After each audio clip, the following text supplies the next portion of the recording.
नमस्कार, मैं रितेश कश्यप, राष्ट्र समर्पण न्यूज़ से। आज हम लोग बात करेंगे, हमारे बीच में संजय सर हैं, डॉक्टर संजय सर, जो बेहद प्रखर प्रवक्ता हैं, बहुत बढ़िया कवि हैं और लेखक भी हैं, अर्थशास्त्र के प्रोफेसर हैं। अभी हाल ही में इनकी एक पुस्तक प्रकाशित हुई है, उसका नाम है संस्कृति संस्कार के सुपथ। इसमें यह किताब एक तो चर्चा का विषय भी है आसपास के क्षेत्र में कई जगहों पे, और बहुत भव्य तरीके से इसका विमोचन हुआ था। हमने भी इस किताब को पढ़ा और कई सारी अच्छी चीज़ें इसके अंदर लिखी हुई है। मुझे लगता है सबको पढ़ना चाहिए।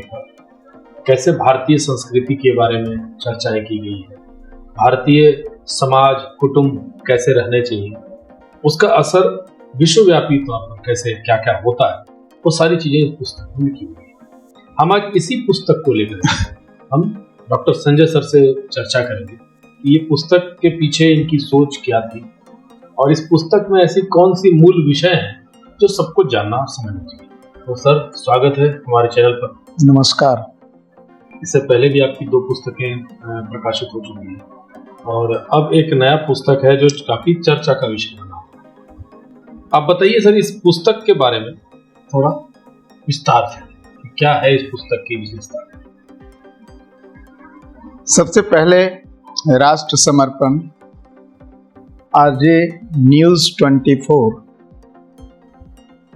को मेरा नमस्कार है, और जो भी राष्ट्र समर्पण आरजे न्यूज़ 24 के दर्शक हैं उनका भी मेरा अभिनंदन है। संस्कृति संस्कार के सुपथ पुस्तक की रचना करने के पीछे हमारा ध्येय बस इतना ही है कि भारत प्राचीन काल से एक सांस्कृतिक विरासत को लिए हुए आज तक संवाहक के रूप में कार्य कर रही है, और उसी संस्कृति के संवाहक के रूप में ये संस्कृति संस्कार के सुपथ पुस्तक हमारा लिखने का भी उद्देश्य रहा है। आज के उभरते हुए जो छात्र युवा शक्ति हैं, वो ऊंची ऊंची डिग्रियां तो हासिल कर रहे हैं, हर क्षेत्रों में तो नाम रोशन कर रहे हैं, एक से बढ़कर एक उपलब्धि को प्राप्त कर रहे हैं, किंतु संस्कार युक्त शिक्षा से और हमारे भारतीय संस्कृति से कहीं ना कहीं दूर होता जा रहे हैं। वैसे छात्र युवा शक्ति जो भारत राष्ट्र का आधार है, जिस देश की छात्र युवा शक्ति की आबादी लगभग 65% हो, और वह छात्र युवा शक्ति मेरा मानव संसाधन का एक बहुत बड़ा आधार है, और उसी छात्र युवा शक्ति के बदौलत भारत की अमिट पहचान है। चाहे वह प्राचीन काल में अगर हम लें तो वह ध्रुव की बात करें, भक्त प्रहलाद की बात करें, ऐसे कई एक भरत की बात करें, राजा दुष्यंत और शकुंतला के पुत्र भरत की बात करें, जिसके नाम पर हम लोग भारत देश पढ़ते हैं, और उसके बाद अगर चले आइए गुरुकुल की बात करें तो महर्षि धौम्य के आश्रम में संदीपनी मुनि के गुरुकुल में आरुणि जैसा शिष्य भी एक संस्कारवान छात्र के रूप में अपने जीवन को जो निर्वहन करके दिखाया है, आज भी वो प्रेरणा का स्रोत है आज के छात्र नौजवान शक्ति को। इसलिए आज के छात्र नौजवान शक्ति पर मेरा केंद्र बिंदु है इस किताब का लिखने का, कि आप ऊंची ऊंची डिग्रियां भी लें, आप तकनीकी शिक्षा लें, व्यवसायिक शिक्षा लें, रोजगार परक शिक्षा लें, शिक्षा जो भी पढ़ें उस शिक्षा में संस्कार का समावेश जरूरी हो, ताकि भारत और भारतीयता हमारी बचा रहे। हम राष्ट्रीयता को कभी भूले नहीं, हम अपनी संस्कृति को कभी भूले नहीं, और संस्कृति से ही संस्कार का निर्माण होता है। संस्कृति संस्कार के सुपथ पर निरंतर बढ़ते रहें, ताकि भारत अपनी महानता को न खो सके। भारत विश्व में महान था, है और भविष्य में भी रहेगा। आपके साथ पहला एक चैप्टर है इसमें, राष्ट्र प्रथम भारत। तो बिल्कुल सही बात है कि जैसे हमारे किसी भी चीज़ों में जब हम अपने राष्ट्र को प्राथमिकता देते हैं तो हमारे बीच में भी एक संस्कार का उदय हो।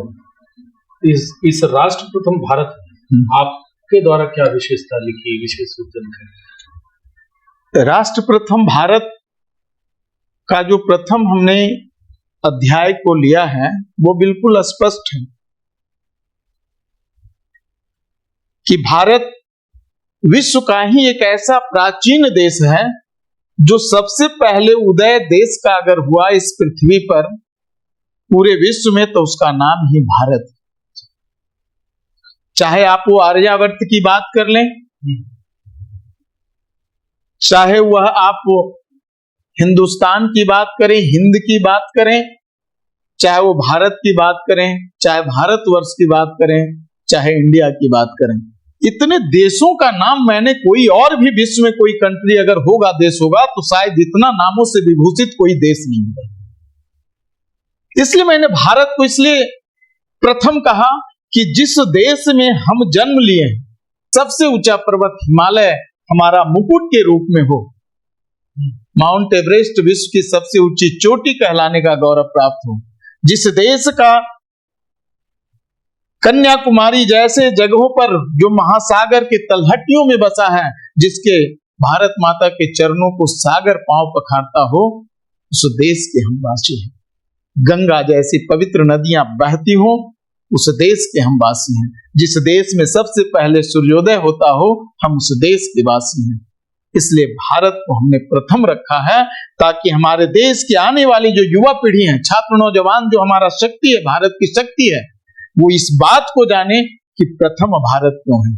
सबसे पहले हम भारत की वंदना करते हैं। हमारा उत्तर में जो हमारा हिमालय है, दक्षिण में जो सागर है, और पूर्व पश्चिम की सीमाओं से जो घिरा हुआ है, उस देश में जो रहने वाले संतति है वो भारतीय कहलाता है। हम उस देश के वासी होने का गौरव है। इसलिए भारत को जो यहां जन्म लें, जिस भारत की मिट्टी से हमने उसमें खेला है, पला है, बढ़ा है, उस मिट्टी से उपजे हुए अनाज को हमने ग्रहण करके आज हमारे शरीर में ऊर्जा है, वो भारत में जन्म लेने वाला, पलने वाला भारत को प्रथम हमने कहा कि आप भारत को सबसे पहले मानो। जिस तरह से हम लोग अपने भारत को मां मानते हैं, भारत को पूजते हैं, अपने देश को पूजते हैं, भारत के मतलब भारत माता की एक प्रतीक चिन्ह बनाकर या फिर मूर्ति बनाकर हम उनको पूजते हैं, शायद ही मुझे लगता है कि कोई ऐसा देश नहीं है पूरे विश्व में जो इस तरह का संस्कृति रखता है। क्या नहीं, देखिए, मैंने तो कहा पूरे विश्व में भारत एक अलग देश है। इसकी सांस्कृतिक विरासत को अगर समझेंगे, इसकी भारत की रचना को अगर समझेंगे, भारत की अगर सबसे बड़ी जो खूबसूरती है कि विविधता में एकता को अगर आप समझेंगे, इस देश की धरा पर कोई भी जन्म लिया, आज जितने भी प्रकार के धर्म, पंथ, मजहब की बात करते हैं, वो मूलतः सब इंसान है, मानव जाति। उसकी जाति एक है, मानव जाति। लेकिन इस मानव जाति को कई एक वर्गों में, कई एक समुदायों में, कई एक पंथ में, कई एक मजहब में बांटने का जिन्होंने कुत्सित प्रयास किया, चाहे वो मंगोल हो, मुगल साम्राज्य हो, अंग्रेज का साम्राज्य हो, ब्रिटिश हुकूमत हो, इस जाति को भिन्न भिन्न चीजों में तोड़ कर करके उनकी एक ही उद्देश्य था कि हमको राज करना है भारत पर, क्योंकि भारत सोने की चिड़िया है। आक्रांताओं का भारत पर इसलिए ध्यान था कि भारत खनिज संपदाओं से भरा हुआ है और उस खनिज संपदाओं को लूट कर अपने देश में ले जाना था। और आज यही कारण है कि हम सभी छात्र नौजवान शक्ति से आग्रह करते हैं कि आप सब कुछ करें जीवन में, अच्छे पढ़ाई पढ़ें, अच्छे अध्ययन करें। उनको ये पता होना चाहिए कि भारत वही देश है जहां पर दूसरे देशों से आकर करके 5वीं 6वीं शताब्दी में नालंदा जैसे विश्वविद्यालय, तक्षशिला विश्वविद्यालय, विक्रमशिला विश्वविद्यालय में आकर विदेश के लोग पढ़ते थे। आखिर हम कौन थे? क्यों भारत को ज्ञान का भंडार कहा जाता था, ज्ञान का केंद्र कहा जाता था? नालंदा विश्वविद्यालय ज्ञान का केंद्र हुआ करता था, विभिन्न भाषाओं की पढ़ाई होती थी। हमारी कुछ तो बात थी।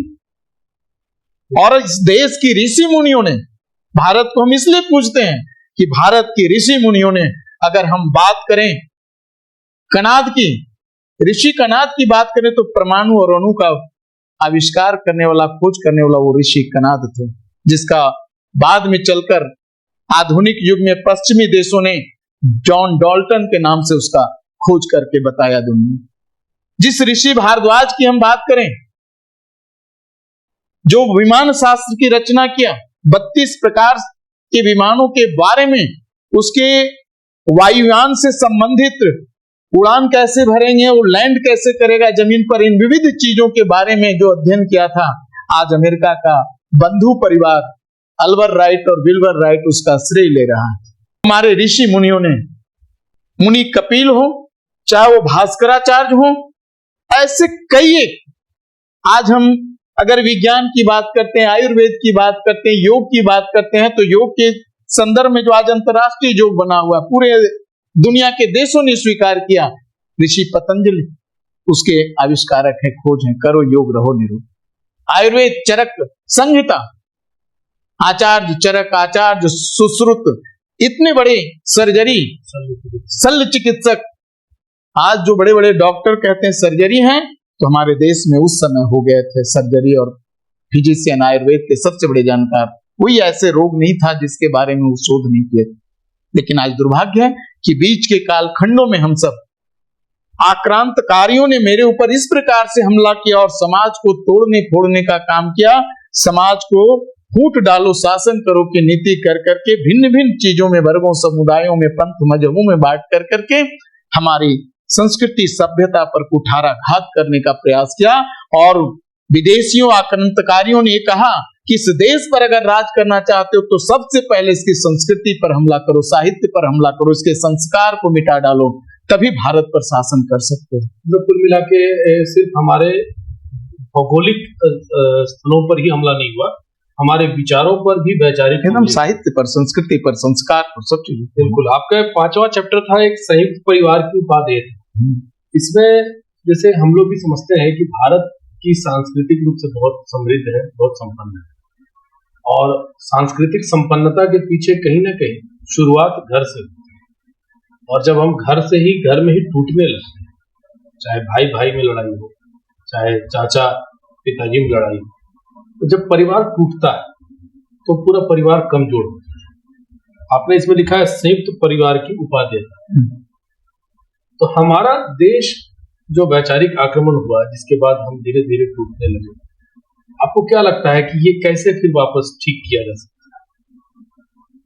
देखिए, भारत के अंदर एक परिवार बहुत उच्च कोटि का अवधारणा था, और परिवार एक ऐसा समूह है जिसमें कि रिश्तों का ताना बाना है। व्यक्ति एक ही है लेकिन उसके रिश्ते अनेक हैं। अगर एक पुरुष है तो किसी का वो पति है, किसी का वो पिता है, किसी का भाई है, किसी का चाचा है, किसी का फूफा है, किसी का मौसा है, इत्यादि रिलेशंस उसके साथ।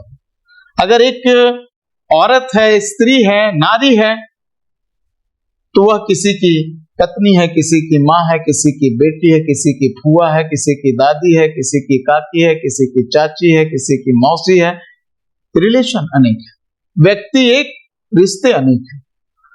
तो इस रिश्ते को बांधने का काम, जो ताना बाना था रिश्ते का, रिश्ते के बीच मधुर संबंध, रिश्ते के बीच आत्मीय भाव, ये संयुक्त परिवार में जिस प्रकार से देखने को मिलता था, अगर एक रिश्ते टूटने के कगार पर होते थे तो संयुक्त परिवार का दूसरा परिवार का कोई सदस्य उस रिश्ते को तोड़ने में विश्वास नहीं करते थे, जोड़ने में लग जाते थे, उसको समझाने का काम करते थे कि अगर इस प्रकार की बात होगी तो निश्चित रूप से परिवार की जगहसाई होगी, और इतने बड़ी परिवार के टूटने, बड़े परिवार के टूटने का, संयुक्त परिवार टूटने का कारण आप बनोगे।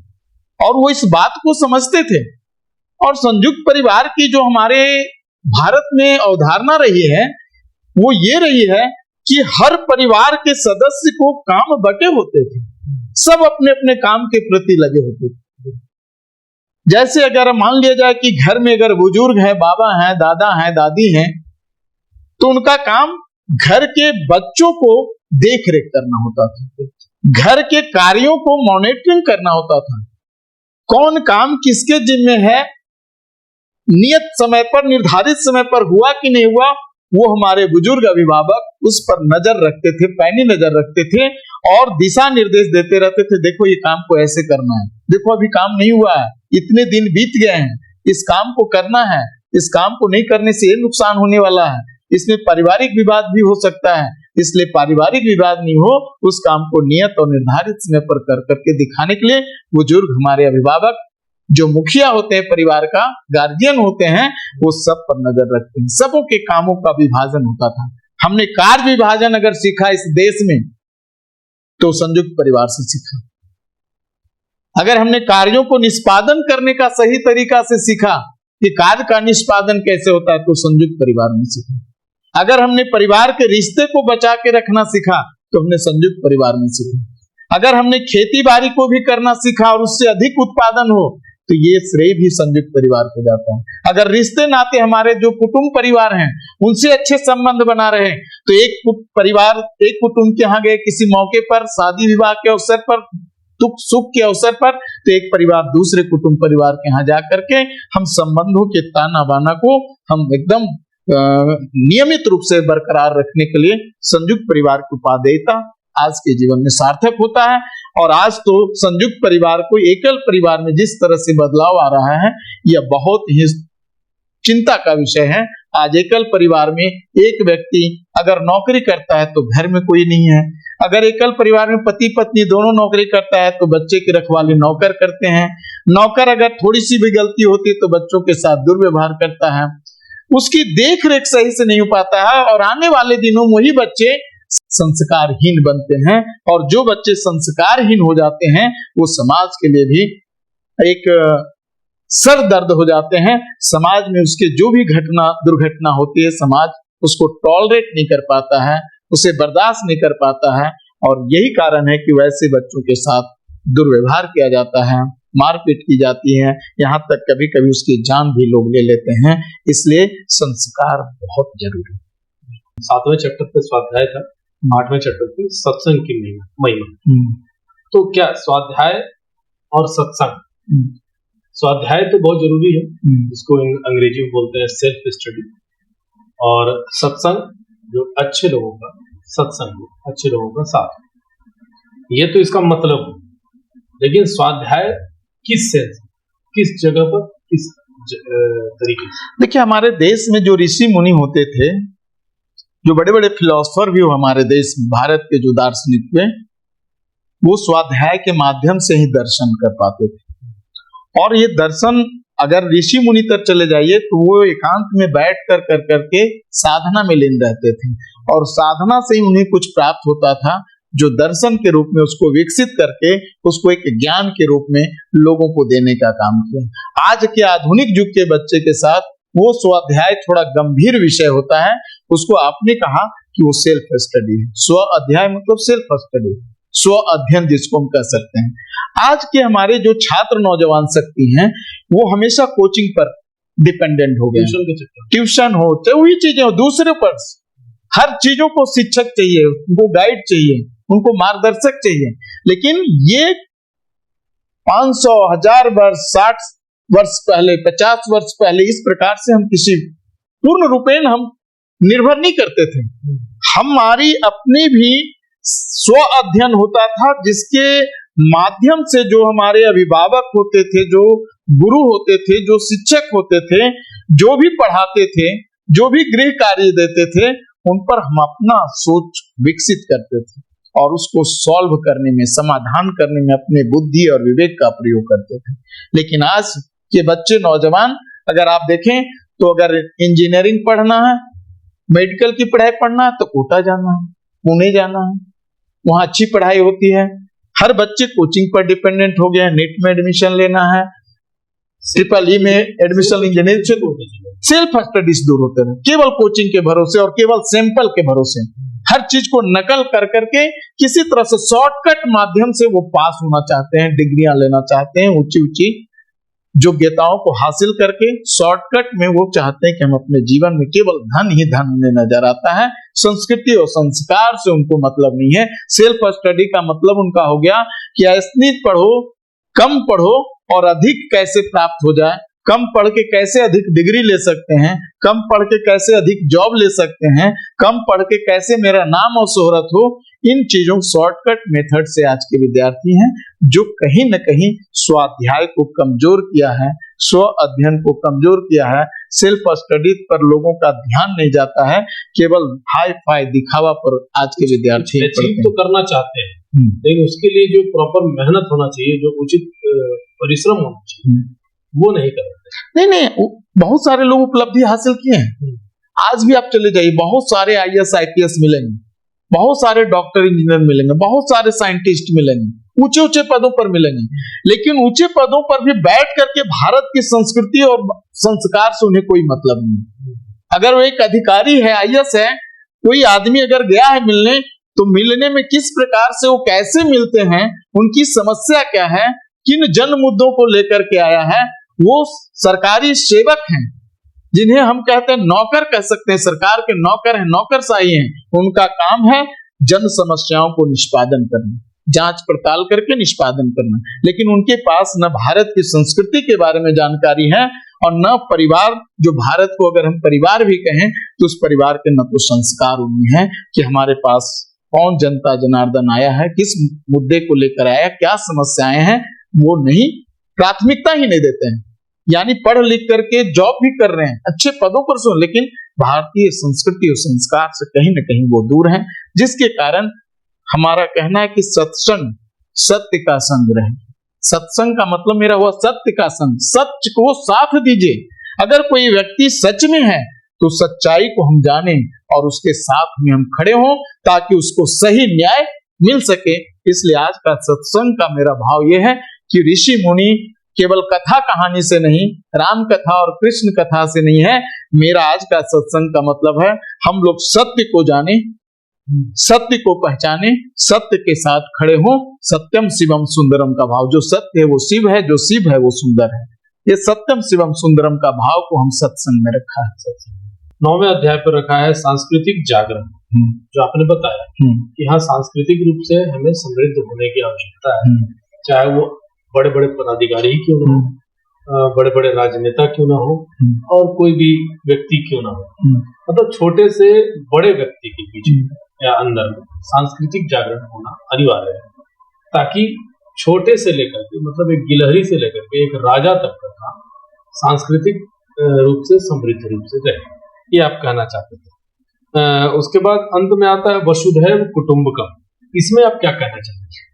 देखिए, संस्कृति संस्कार के सुपथ में प्रथम जो अध्याय था वो राष्ट्र प्रथम भारत था, कि कोई भी विश्व का कोई भी इंसान जिस देश में रहता हो उस देश के बारे में पहले सोचे, उसकी रक्षा सुरक्षा, उसकी मर्यादा, उसकी गरिमा, उसकी राष्ट्रीयता, उसकी एकता और अखंडता को प्रति वो निष्ठावान, कोई भी विश्व का इंसान।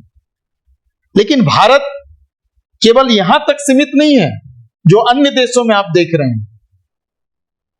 भारत आज से नहीं, सदियों से, हजारों वर्षों से ऋषि मुनि का दर्शन से आप चले आइए तो अयम निजः परोवेति गणना लघु चेतसाम उदार चरिता नाम तू वसुधैव कुटुंबकम। यह मेरा वो पराये का, ये भाव भारत का नहीं रहा है।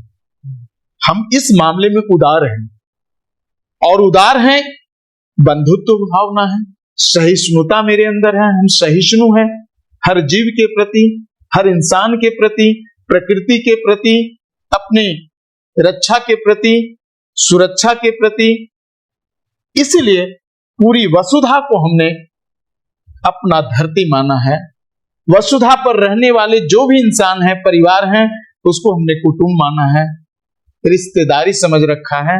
और उसको इसलिए कि अगर मैं एक इंसान हूं तो मेरे पिताजी, पिताजी के पिताजी, बाबा के पिताजी, उनके परबाबा के पिताजी, अगर हम 6-7 पीढ़ी जाते हैं तो फिर देखते हैं उनका परिवार पूरे विश्व में भ्रमण करके देखिए तो कहीं न कहीं हम जुड़े हुए हैं कि आम आदमी नहीं है, इंसान से इंसान जुड़ा है।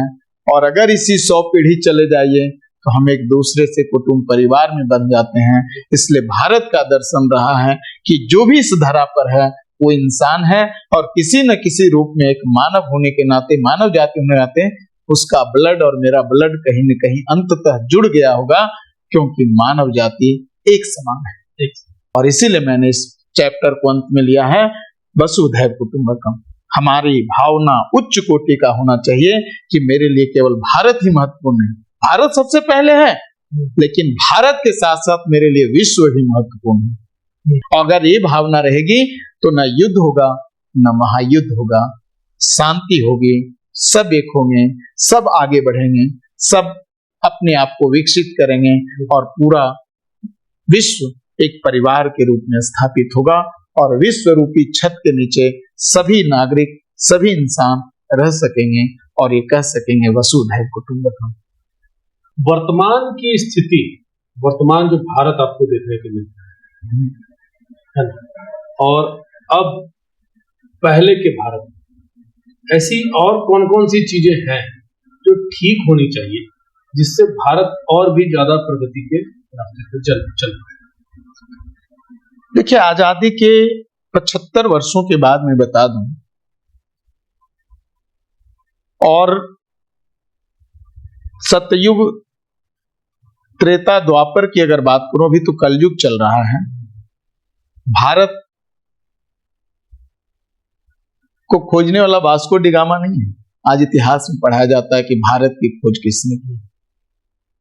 भारत 1498, 1492 का भारत नहीं। भारत हजारों हजार वर्षों का भारत है। भारत भुलाया थोड़ी था जो खोज ली। तो भारत की अगर बात करें तो ऋषि मुनियों की अगर बात करें, दार्शनिकों की अगर हम बात करें, और गुरुकुल की अगर हम बात करें, और ज्ञान का केंद्र अगर हम नालंदा विश्वविद्यालय की बात करें, और शासक में अगर चंद्रगुप्त मौर्य की बात करें, नीति में अगर हम चाणक्य नीति की बात करें, अर्थशास्त्र में अगर हम कौटिल्य का अर्थशास्त्र की बात करें, अगर योग में ऋषि पतंजलि की बात करें, अणु परमाणु में ऋषि कनाद की बात करें, विमान शास्त्र में भास्कराचार्य की बात करें, और आज के विमान बनाने वाले की बात करें, तो आसमान जमीन का अंतर मैं दिखता हूं। आज की भारत और उस समय की भारत आसमान जमीन का भारत। और इस आसमान जमीन के भारत में कहीं न कहीं आज के छात्र नौजवान, जो आज के आम नागरिक हैं, कहीं न कहीं उनकी सोच में गिरावट आई। पहले के ऋषि मुनि केवल अपने लिए नहीं जीते थे, वो दूसरों के लिए जीते थे, समाज के लिए जीते थे, राष्ट्र के लिए जीते थे, पूरी वसुधा के लिए जीते थे। आज का जो नागरिक है वो पहले अपने लिए जीता है, घर परिवार के लिए जीता है, तब वो पड़ोस के लिए कुछ करता है, तब वो समाज के बारे में सोचता है, तब कहीं राज्य के बारे में नाखून के बराबर सोचता है, और देश के बारे में कितना सोचता होगा आप हम सब समझ रहे हैं। अभी आपने हाल में देखा, आप प्रथम विश्व युद्ध की बात लीजिए, द्वितीय विश्व युद्ध की बात लीजिए, प्रथम विश्व युद्ध और द्वितीय विश्व युद्ध से जो नुकसान हुए उसको आप देख लीजिए। इससे पूर्व चले जाइए, महाभारत के युद्ध की बात कीजिए, युद्ध का कारण क्या होते थे, युद्ध क्यों होता था, युद्ध के बाद क्या हासिल हुआ, उसके परिणाम क्या आए, प्रथम विश्व युद्ध, द्वितीय विश्व युद्ध के बाद परिणाम क्या आए, कारण क्या रहे। और आज आप देख रहे हैं कि देश देश में लड़ रहा है। अभी आपने देखा रूस यूक्रेन की, आपने देखा, अभी आपने देखा इजराइल फिलिस्तीन की, गाजा की आप देख रहे हैं। अभी आपने एक छोटी सी लड़ाई भारत और पाकिस्तान के बीच में आपने देखा। भारत और पाकिस्तान, चाइना से हमारा युद्ध समय समय पर होता रहता है, और उसके कारण क्या है कि हम भारत की एकता और अखंडता को अक्षुण्ण रखना चाहते हैं। भारत के जो भी लोग हैं वो भारत को एक रखना चाहते हैं। कोई अगर दुश्मन मेरे ऊपर आंख उठाए तो हम पहले बात करते हैं, पहले संवाद करते हैं।